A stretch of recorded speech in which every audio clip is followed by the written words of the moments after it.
ठीक है, तो ये हमारा सेकेंड लेक्चर है इस चैप्टर का। ठीक है, फर्स्ट लेक्चर में हम लोगों ने किया था कि आटम क्या होता है, आटम से मॉलिक्यूल कैसे बनते हैं, किसी भी आटम का सिंबल क्या होता है, एटॉमिक नंबर क्या होता है, मास नंबर क्या होता है और एटॉमिक मास क्या होता है। किसी भी एटम को के सिंबल को देख करके हम इलेक्ट्रॉन प्रोटॉन न्यूट्रॉन कैसे निकालेंगे, यानी कि number of electron proton neutron निकालना हम लोगों ने लास्ट लेक्चर में सीखा था। तो आज के लेक्चर में क्या होगा कि हम उसी टॉपिक को कंटिन्यू करेंगे। और सबसे पहले तो ये देख लेते हैं क्या मॉलिक्यूल्स बताए गए थे आपको। मॉलिक्यूल क्या होता है, होमो एटॉमिक मॉलिक्यूल क्या होते हैं, हेटेरो एटॉमिक मॉलिक्यूल क्या होते हैं, सिखाया गया था ना बेटा। क्या मॉलिक्यूलर मास के बारे में कुछ बात किया था हमने, नहीं किया था। तो आज का हमारा जो टॉपिक होगा सबसे पहले मॉलिक्यूलर मास के बारे में डिस्कशन करेंगे। हेडिंग डालिए मॉलिक्यूलर मास।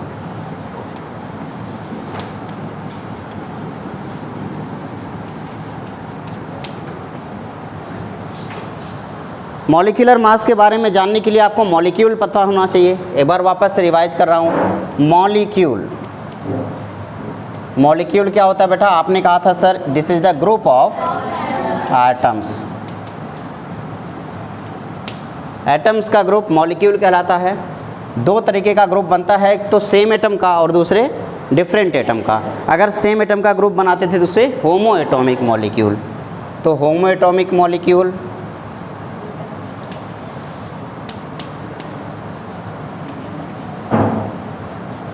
और इसी तरीके से हेटेरो एटॉमिक मॉलिक्यूल।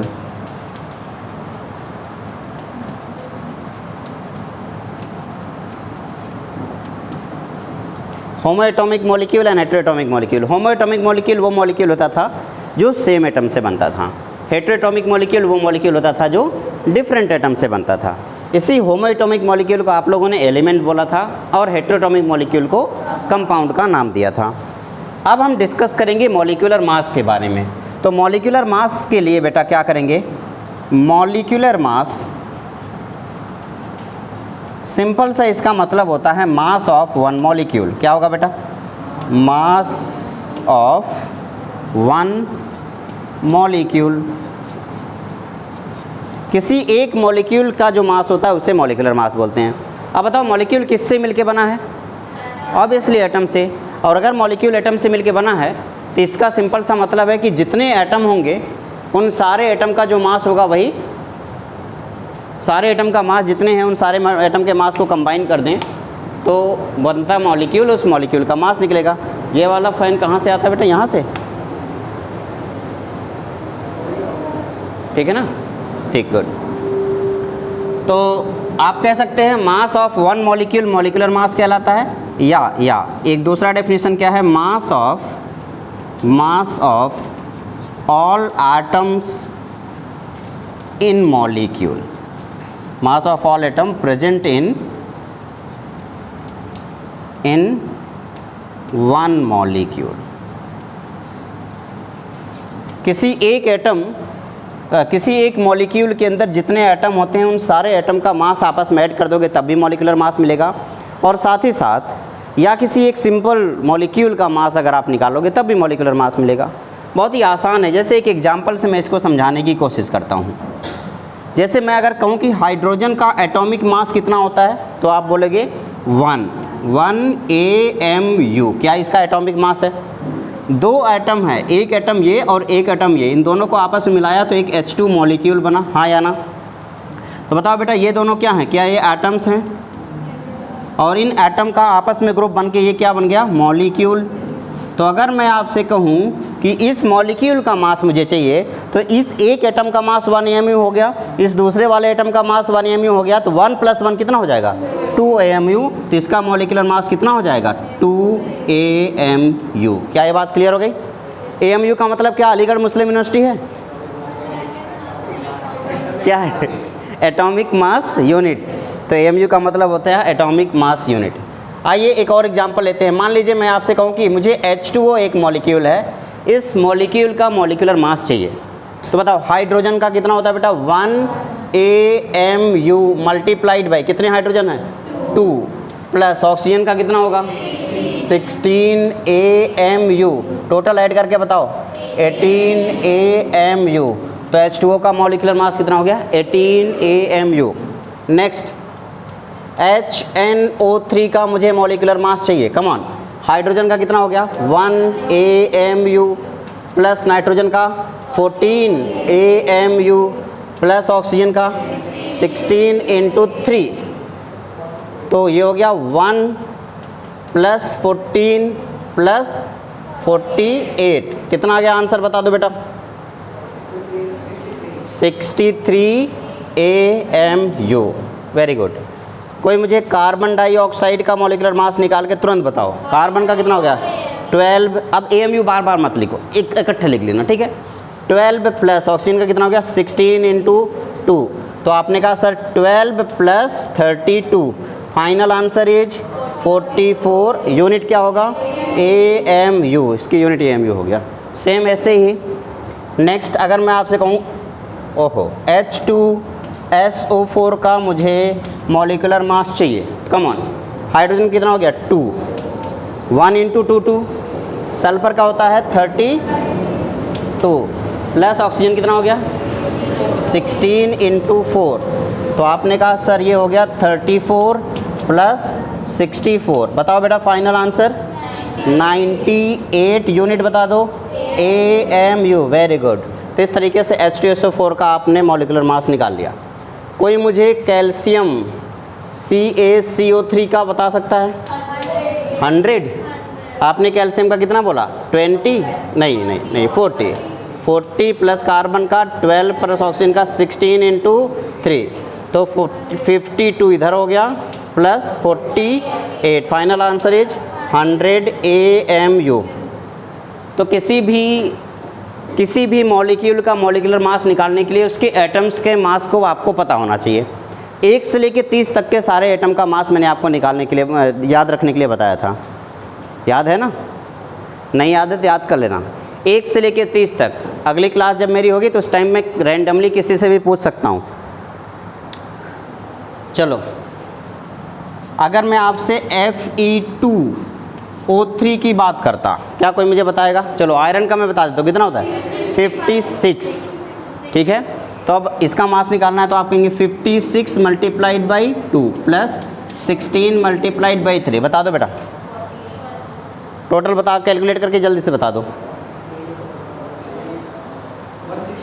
160, पक्का ना? मुझे याद नहीं है, ठीक है। तो आपका आंसर आ गया 160 AMU। इस तरीके से किसी भी मॉलिक्यूल का मॉलिक्यूलर मास आपने बहुत ही आराम से निकाल लिया। फिर से एक बार, कोई भी मॉलिक्यूल बनाने के लिए किसकी ज़रूरत पड़ती है? एटम्स की। एटम्स आपस में कंबाइन होते हैं और कॉम्बिनेशन की वजह से जो सब्सटेंस तैयार होता है उसी को आप मॉलिक्यूल बोलते हैं, यानी कि group of atom is known as molecule. अब मुझे एटम का मास चाहिए तो मुझे मॉलिक्यूल का मास चाहिए, तो मुझे जितने भी एटम उसके अंदर हैं उन सारे मास को आपस में ऐड करना होगा। तो कितने एटम है वो एटॉमिसिटी से पता चल जाएगा। एटॉमिसिटी का क्या होता है? Number of atom in one molecule atomicity कहलाता है। तो यहाँ पे जैसे कि मैंने बहुत सारे एग्जाम्पल देखे हैं, हाइड्रोजन आपस में आप जुड़ेगा तो H2 मॉलिक्यूल बनाएगा, ऑक्सीजन आपस में जुड़ेगा तो O2 मॉलिक्यूल बनाएगा। इसी तरीके से हाइड्रोजन और ऑक्सीजन जुड़ करके H2O मॉलिक्यूल बनाता है। क्या ये सारी बातें क्लियर हो गई ना? गुड। इसे अपनी कॉपी में जल्दी से नोट करेंगे, फिर आगे बढ़ेंगे। चलिए हेडिंग डालिए, number of subatomic particle like electron, proton, neutron in molecule.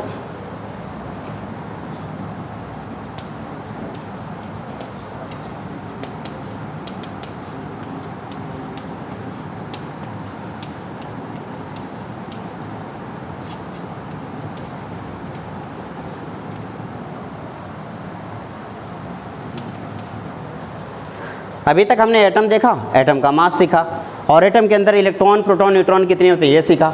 अब हम मॉलिक्यूल के बारे में बात करेंगे, जो कि हमने कर लिया।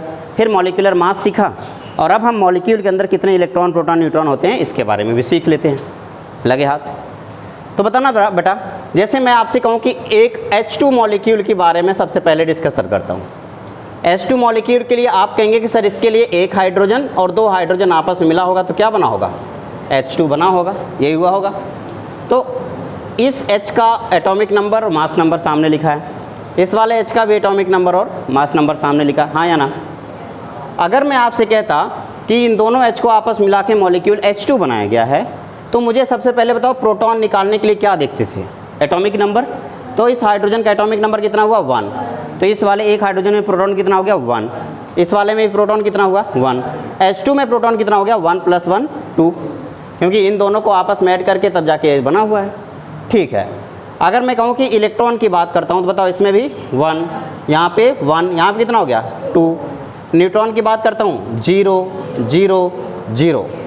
तो H2 मॉलिक्यूल में आपके पास कितने इलेक्ट्रॉन है 2, सॉरी कितने प्रोटॉन है 2, कितने इलेक्ट्रॉन है 2, कितने न्यूट्रॉन है 0। सेम ऐसे ही मैं अगर आपसे H2O के बारे में बात करूं, यानी कि वाटर के बारे में, तो बताओ आप कहेंगे कि सर हाइड्रोजन, 2 हाइड्रोजन, चलो 2 से यहाँ मल्टीप्लाई कर देता हूँ, 2 हाइड्रोजन आपस में जुड़ेगा किसके साथ, ऑक्सीजन के साथ, और क्या बनेगा H2O बनेगा, यस सुनो। हाँ, तो अगर मैं इस H की बात करूँ तो ये H11 ऐसे लिखा जाता है। ऑक्सीजन कैसे लिखा जाता है बेटा 8 16। तो सबसे पहले मैं बात करता हूँ प्रोटॉन की, तो प्रोटॉन इसमें कितना है 1, इसमें कितना है 8। तो अब यहाँ पे 1 × कितना करना होगा 2, तो बताओ 2 + 8 कितना हो गया 10। अब इसी तरीके से इलेक्ट्रॉन बता दो, 1 × 2 + 8 कितना हो गया बेटा 10। अब यहाँ पे न्यूट्रॉन बताओ कितने न्यूट्रॉन नाइट्रोजन में 0, नाइट्रोजन में एक भी न्यूट्रॉन नहीं होते हैं, मल्टीप्लाइड बाई कोई बात नहीं। ऑक्सीजन में कितने हो गए 8, तो टोटल न्यूट्रॉन कितने हो गए 8। तो आपने कहा H2O मॉलिक्यूल के अंदर 10 प्रोटॉन है, 10 इलेक्ट्रॉन है और 8 न्यूट्रॉन है। क्लियर हो गया, गुड। इसी तरीके से कोई HNO3 के बारे में बताए, तो HNO3, तो सबसे पहले आपके पास क्या है हाइड्रोजन है, नाइट्रोजन है और 3 × ऑक्सीजन है, यही ना। तो हाइड्रोजन 1H1, नाइट्रोजन बताओ बेटा 7 14, ऑक्सीजन बताओ 8 16। कम ऑन, सबसे पहले प्रोटॉन बताओ 1, यहाँ पे 7, यहाँ पे 8 × 3, टोटल ऐड करके बता दो। HNO3 में 24 हो गया, 32, वेरी गुड। अब इलेक्ट्रॉन बता दो बेटा 1 7 8 × 3 कितना हो गया 32। चलो न्यूट्रॉन बता दो बेटा 0 7 8 × 3 कितना हो गया 31। तो इस तरीके से इलेक्ट्रॉन प्रोटॉन न्यूट्रॉन निकालना आपने सीखा, किसी भी मॉलिक्यूल के अंदर क्या होगा।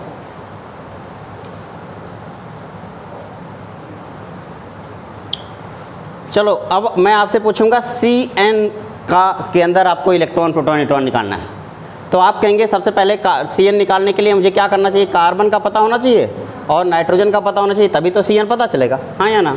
कार्बन और नाइट्रोजन आपस में ऐड होगा तो CN पता चल जाएगा। तो कार्बन 6 और 12, नाइट्रोजन 7 14। अब जल्दी से मुझे बताओ, सबसे पहले प्रोटॉन बताओ क्या लिखूँ 6, यहाँ पे 7, यहाँ पे 13, वेरी गुड। इलेक्ट्रॉन बता दो 6 7 13, वेरी गुड। न्यूट्रॉन बता दो 6 7 कितना हो गया 13। तो यहाँ पे 13 प्रोटॉन, 13 इलेक्ट्रॉन और 13 न्यूट्रॉन। क्लियर हो गया। लेकिन सोचो ज़रा, अगर ये CN जो मॉलिक्यूल है, मॉलिक्यूल ना होकर के आयन बन जाता और CN- लिख देता मैं, तो किस में चेंजमेंट होता, इलेक्ट्रॉन प्रोटॉन या न्यूट्रॉन में? सिर्फ इलेक्ट्रॉन में चेंजमेंट होता। क्या इलेक्ट्रॉन की संख्या बढ़ जाती या कम हो जाती? बढ़ जाती। अभी आपका इलेक्ट्रॉन कितना हो जाएगा बेटा, पहले कितना था, पहले इलेक्ट्रॉन कितना था 13, अब -1 होने का मतलब -1 कितना हो गया 13 + 1 दैट मीन्स 14। कितने इलेक्ट्रॉन हो गए 14, वेरी गुड। अगर मैं कहता CN-, अब बताओ बेटा, इलेक्ट्रॉन होता 13 + 2 कितना हो गया 15, यस और नो। अगर मैं कहता CN+, अब बताओ, तो आप कहते हैं कि इलेक्ट्रॉन जो है 13 - 1 यानी कि 12। अब CO, ये आपका काम है, जल्दी से मैं कुछ मॉलिक्यूल लिख रहा हूँ, फटाफट आप निकालेंगे। CO का O2 + N2 + H2 CO2, चलो CO2 ले लेता हूँ। CO2, इन सारे मॉलिक्यूल के अंदर आपको इलेक्ट्रॉन, प्रोटॉन, न्यूट्रॉन निकाल के बताना है। तो CO में कितने इलेक्ट्रॉन? इलेक्ट्रॉन आपका 14 हो गया। प्रोटॉन कितने बेटा? 14। Neutron 14, very good.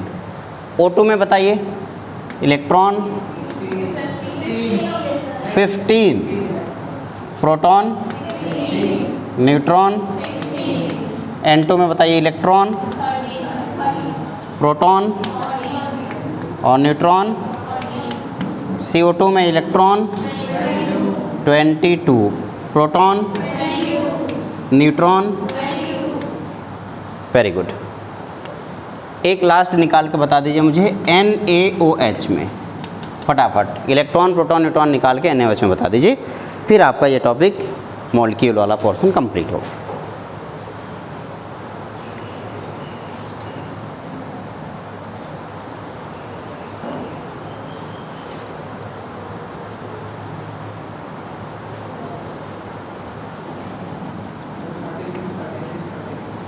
ना, सोडियम का होता है 11, 23, 8, 16, 1, 1। तो बताओ, प्रोटॉन सबसे पहले 11, 8 और 1 कितना हो गया? 20। प्रोटॉन 20 हो गया। न्यूट्रॉन बताओ बेटा, 11 हो गया पक्का? कितने न्यूट्रॉन? 12। न्यूट्रॉन है, इलेक्ट्रॉन नहीं बोला। तो 12 हो गया ना, 23 माइनस 11, 12। यहाँ पे 8, यहाँ पे तो 12 प्लस 8 कितना हो गया? 20। अब इलेक्ट्रॉन बता दो, 11, 8, 1, अभी भी क्या हो गया? 20। तो 20, 20, 20, क्लियर है? ठीक है। इस तरीके से आप लोगों ने एक और टॉपिक कवर कर लिया जिसमें हम मॉलिक्यूल सीखें, मॉलिक्यूल होता क्या है और मॉलिक्यूल का मास कैसे निकालेंगे, यानी मॉलिक्यूलर मास, और साथ ही साथ किसी मॉलिक्यूल के अंदर इलेक्ट्रॉन, प्रोटॉन, न्यूट्रॉन कैसे निकालते हैं। बेसिकली अभी तक आप लोगों ने सीख क्या लिया? बेसिक चीज़ें सीख ली। ये एटम क्या होता है, मॉलिक्यूल क्या होता है, एटम का मास क्या होता है, मॉलिक्यूल का मास क्या होता है, एटॉमिक नंबर, मास नंबर और एटॉमिक मास में अंतर क्या होता है। इसी तरीके से मॉलिक्यूलर मास में और एटॉमिक मास में डिफरेंस क्या होता है, ये पता चल गया। किसी भी एटम को देख करके उसके अंदर इलेक्ट्रॉन, प्रोटॉन, न्यूट्रॉन कैसे निकालें, या किसी मॉलिक्यूल के देख के उसके अंदर इलेक्ट्रॉन, प्रोटॉन, न्यूट्रॉन कैसे निकालें, ये सीख लिया। यानी अब आप इस काबिल हो गए हैं कि आपको मैं मोल कॉन्सेप्ट सिखा सकता हूँ। तो यहाँ से हमारे इस चैप्टर का सबसे रामबाण टॉपिक स्टार्ट होता है जिसका नाम है मोल कॉन्सेप्ट। ठीक है ना? स्टार्ट करें, सीरीज करके फिर स्टार्ट करता हूँ।